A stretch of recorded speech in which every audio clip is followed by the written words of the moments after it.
Bismillahirrahmanirrahim. Assalamu alaikum students.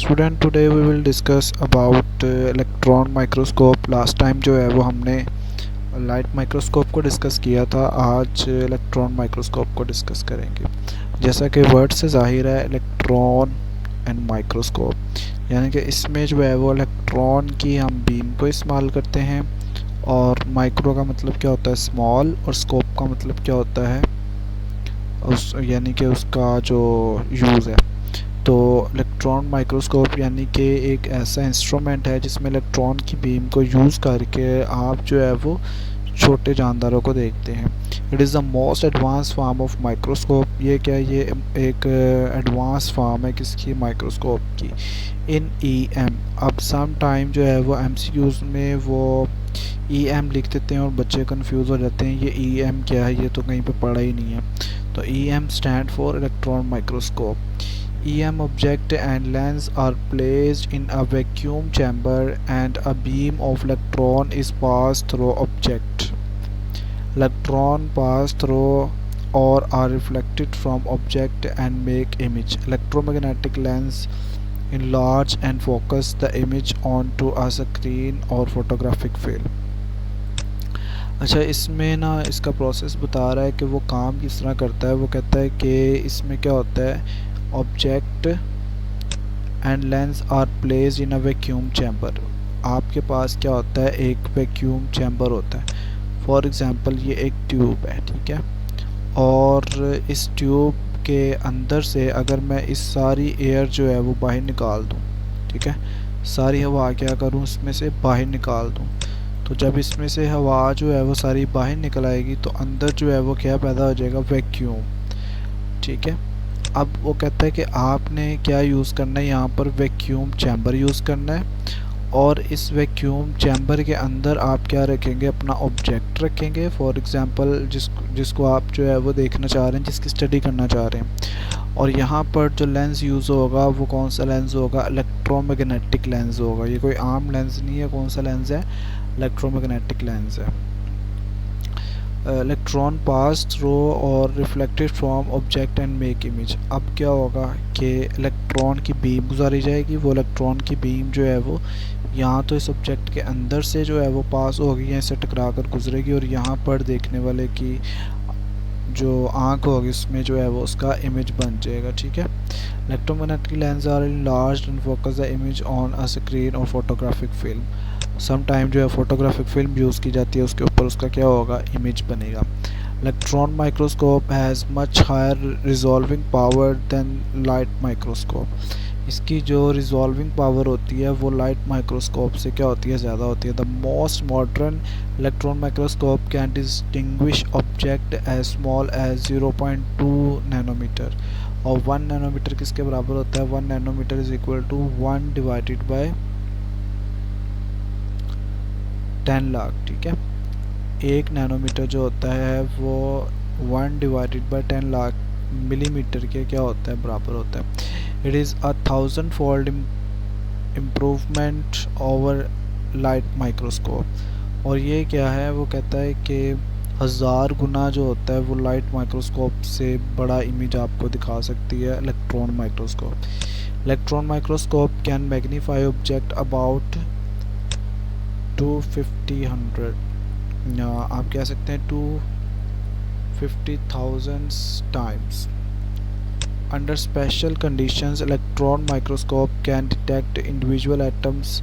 अच्छा, वो कहता है कि स्पेशल कंडीशन अगर अप्लाई की जाए तो इलेक्ट्रॉन माइक्रोस्कोप जो है वो आपको एक इंडिविजुअल जो एटम है वो भी दिखा सकती है. इसके अलावा आप क्या क्या स्टडी करते हैं, सेल करते हैं, ऑर्गेनेल्स स्टडी करते हैं, even molecules like DNA and protein. तो आप प्रोटीन की स्टडी और DNA की स्टडी भी इलेक्ट्रॉन माइक्रोस्कोप की मदद से कर सकते हैं. Much larger than single atoms, जो कि सिंगल एटम से थोड़ी बड़ी होते हैं. Biologist use 2 types of electron microscope. आजकल बायोलॉजिस्ट जो है वो 2 तरह के इलेक्ट्रॉन माइक्रोस्कोप को यूज़ करते हैं. एक कौन सी है, ट्रांसमिशन इलेक्ट्रॉन माइक्रोस्कोप जिसको TEM कहते हैं. और सम टाइम मैं पेपर में शॉर्ट क्वेश्चन देता हूँ और पेपर बोर्ड के पेपर में आता है TEM, differentiate between TEM and SEM.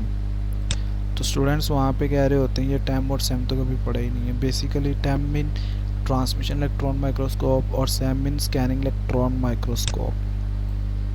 In TEM, electrons are transmitted through the specimen. TEM is used to study the internal cell structure.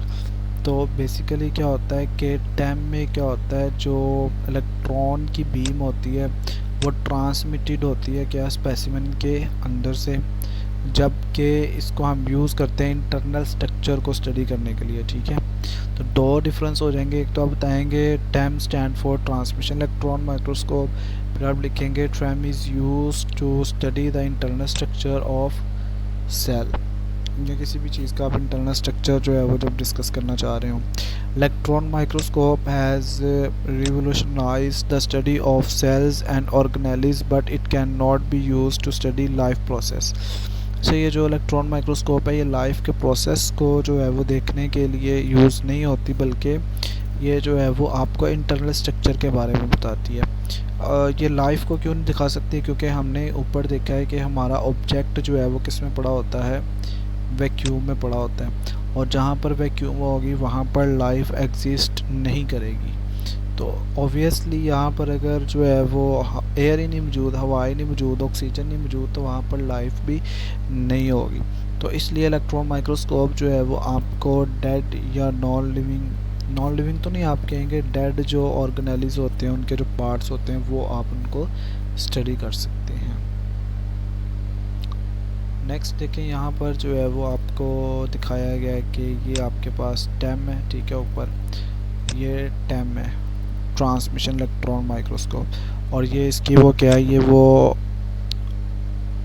ठीक है पार्ट है, वो ट्यूब है जो मैंने बताया था आपको, और ये लगे हुए हैं जी लेंस हमारे पास, यहाँ से जो है वो देखने वाला देखेगा इसमें, और बीम जो है वो इसके अंदर से, इसके अंदर वैक्यूम होगी, ऑब्जेक्ट इसके अंदर हम रखेंगे, और फिर हम जो है वो यहाँ पर ऑब्जेक्ट को अपने को देखेंगे। फॉर एग्जांपल उन्होंने जो है वो सेल का इंटरनल स्ट्रक्चर देखा है इलेक्ट्रॉन माइक्रोस्कोप के अंदर, तो जो है वो इस तरह दिखाई दिया। इस तरह ये हमारे पास है स्कैनिंग इलेक्ट्रॉन माइक्रोस्कोप है हमारे पास, और स्कैनिंग इलेक्ट्रॉन माइक्रोस्कोप में देखें उन्होंने जो है वो क्या किया, आपका मॉस्किटो का जो हेड है, ठीक है, उसकी आई का स्ट्रक्चर जो है वो देखा गया किसकी मदद से, स्कैनिंग इलेक्ट्रॉन माइक्रोस्कोप की मदद से। अब हम चलते हैं अपने नेक्स्ट टॉपिक की तरफ, that is history of formulation of cell theory. तो सेल थ्योरी जो है वो किस तरह बनी, बेसिकली ये सारा आपने याद नहीं करना, इसमें से आपको एमसीक्यूज आएंगे या एक शॉर्ट क्वेश्चन आता है, postulates of cell theory, write down the postulates of cell theory. Cell theory के हम 3 पॉइंट्स पढ़ेंगे बेसिक, और वही आपका क्या होता है, शॉर्ट क्वेश्चन होता है। बाकी सारी इसमें डिटेल में आपको बता देता हूँ, वो आपने जस्ट जो है वो उसको याद रख लेना है। इसमें से अगर शॉर्ट एमसीक्यूज आए तो वो आपने कर लेना है, बाकी शॉर्ट क्वेश्चन जो है वो मैंने बता दिया इसमें से। द हिस्ट्री ऑफ बायोलॉजी की हिस्ट्री में ancient Greek were the first who organize the data of natural world. Aristotle presented the idea that all animals and plants are somehow related. अच्छा, जो एक साइंसदान है जिसका नाम क्या है, अरिस्टो, ठीक है, अरिस्टोटल, जिसको जो है वो हम इंग्लिश में कहते हैं, उर्दू में अरिस्टो है। अरिस्टो ने जो है वो एक आइडिया दिया था, एक ख्याल पेश किया था कि तमाम जितने भी एनिमल्स और प्लांट हैं इनके दरमियान कोई ना कोई ताल्लुक़ है, इनके दरमियान कोई ना कोई रिलेशन है, बस ये कहा था इसने। Later this idea gave rise to questions like is there a fundamental unit of structures shared by all organisms. उसके बाद कहते हैं कि ये सवाल उठने लगे कि कोई ना कोई जो है वो बुनियादी ऐसा स्ट्रक्चर, ऐसा यूनिट मौजूद है जो कि प्लांट्स में भी होता है और एनिमल में भी होता है। But before microscope were first use in 17th century, no one knew with certainty that living organisms do share a fundamental unit cell। तो 17वीं सदी में जो है वो उसकी जब स्टडी हुई तो माइक्रोस्कोप का यूज़ हुआ, तो माइक्रोस्कोप के यूज़ ने हमें बताया कि जी फंडामेंटल यूनिट जो तमाम जानदारों में पाया जाता है वो है सेल। तो अरिस्टो की बात ठीक साबित हुई, उसने कहा था कि एनिमल और प्लांट में कोई रिलेशन है, वो रिलेशन क्या था, सेल। जितने भी लिविंग ऑर्गेनिज्म है वो तमाम के तमाम किससे मिलकर बने हुए हैं जी, सेल से मिलकर बने हुए हैं। तो 17वीं सदी में जब माइक्रोस्कोप का यूज़ हुआ तब जाकर कहीं पता चला। अब जो है वो इसको सेल थ्योरी के बारे में ये किस तरह फार्मूलेशन हुई, सेल थ्योरी किस तरह बनी थी, उस कौन कौन से साइंसदान ने उसके ऊपर वर्क किया, फिर जाकर वो सेल थ्योरी बनी, और फिर सेल थ्योरी का जो 3 बेसिक पॉइंट्स हैं वो हम देखेंगे। Cells were first described by the British scientist Robert Hooke. सबसे पहले जो है वो सेल को जिसने डिस्क्राइब किया था वो था रॉबर्ट हुक इन 1665। अब ये आपको एमसीक्यूज आ सकता है कि Robert Hooke describe the cell in dash, ठीक है। तो 1665 में जो है वो रॉबर्ट हुक ने सेल को डिस्क्राइब किया था। He used his self made light microscope to examine a thin slice of cork. इसने क्या किया, इसने जो है वो एक दरख्त की छाल ली, ठीक है, और उस छाल का क्या किया, एग्जामिन किया, उसका जो है वो उसने मुशाहदा किया अपनी ख़ुद की जो बनाई हुई माइक्रोस्कोप थी उसके नीचे। ही Hook observed a honeycomb of tiny empty compartment. He called the compartment in cork as celluli. इसने क्या किया, जब इसने जो है वो कॉर्क ली और कॉर्क को जब माइक्रोस्कोप में देखा तो इसने जो है वो इस तरह छोटे छोटे से उसमें क्या थे, होल्स थे, ठीक है। जिस तरह शहद की मक्खियों का जो है वो छत्ता होता है, ठीक है, कि उसमें इस तरह जो है वो खाली उसको नज़र आए, और उसने जो है वो इनको क्या नाम दिया था, उसने इनको नाम दिया था सेलुलाई का। ये जितने उसको जो खाली खाली नज़र आ रहे थे इसको उसने नाम दिया था सेलुलाई। His term has come to use us as cells, ठीक है, जो कि आज जो सेलुलाई को चेंज कर कर हम सेल यूज़ कर रहे हैं। The first living cells were observed a few years later by Dutch naturalist Anton van Leeuwenhoek. He observed tiny organisms from pond water under his microscope and called them as animalcules. अच्छा, उसके बाद एक Dutch scientist था Anton लीवनहुक। इसने जो है वो एक पॉन्ड, एक तालाब से जो है वो कुछ पानी लिया और उस पानी को अपनी माइक्रोस्कोप के नीचे जो है वो ऑब्ज़र्व किया। तो उसने देखा कि उस पानी के अंदर जो है वो छोटे छोटे स्मॉल लिविंग थिंग्स, स्मॉल जो थी वो उसको जानदार नज़र आए, और उन जानदारों को उसने क्या नाम दिया था, एनिमलक्यूल्स का। ये भी आपको एमसीक्यूज पूछा जा सकता है कि animals, what is animalcules, who observed animalcules, ठीक है। तो Anton Leeuwenhoek observed animalcules and who describe cell, तो रॉबर्ट हुक डिस्क्राइब सेल। ये आपको सारी चीज़ें याद होनी चाहिए। For another century and a half, the general importance of cell was not appreciated by biologists. In 1809, Jean-Baptiste de Lamarck proposed that nobody can have life if its parts are not cellular tissue or not formed by cellular tissue. अच्छा, उसके बाद वक़्त गुज़रता गया और एक साइंसदान आया जिसका नाम क्या था, जेन बैप्टिस्ट डी लामार्क। जेन बैप्टिस्ट डी लामार्क ने कहा कि किसी भी जानदार में उस वक़्त तक ज़िंदगी नहीं हो सकती जब तक कि उसके बॉडी जो है वो सेलुलर टिश्यू से या सेलुलर टिश्यू ने मिलकर उसकी बॉडी को ना बनाया हो। उसके बाद 1831 में एक ब्रिटिश बोटैनिस्ट आया, और बोटैनिस्ट जिसका नाम था Robert Brown, discovered nucleus in the cell. तो ये भी आपका एमसीक्यूज़ है, which scientist discovered nucleus in cell. तो Robert Brown discovered nucleus in cell in 1838। 1838 में जो है वो इसने न्यूक्लियस को डिस्कवर किया था सेल के अंदर। A German botanist Matthias Schleiden studies plant tissues and made the first statement of cell theory. तो first statement of cell theory किसने बनाई थी, मैथ्यूस श्लेडन ने। That all plants are aggregates of individual cells which are fully independent. और इसने कहा कि तमाम जो प्लांट्स हैं उनमें एग्रीगेट्स कहते हैं गुच्छों को, individual cells which are fully independent. उसमें जो एग्रीगेट्स में बहुत ज़्यादा सेल्स हैं जो कि गुच्छे की फॉर्म में, और इंडिविजुअली जो है उन्हें सेल्स कहते हैं, और वो फुल्ली क्या है, इंडिपेंडेंट है, वो एक दूसरे के ऊपर इन्हिसार नहीं करते।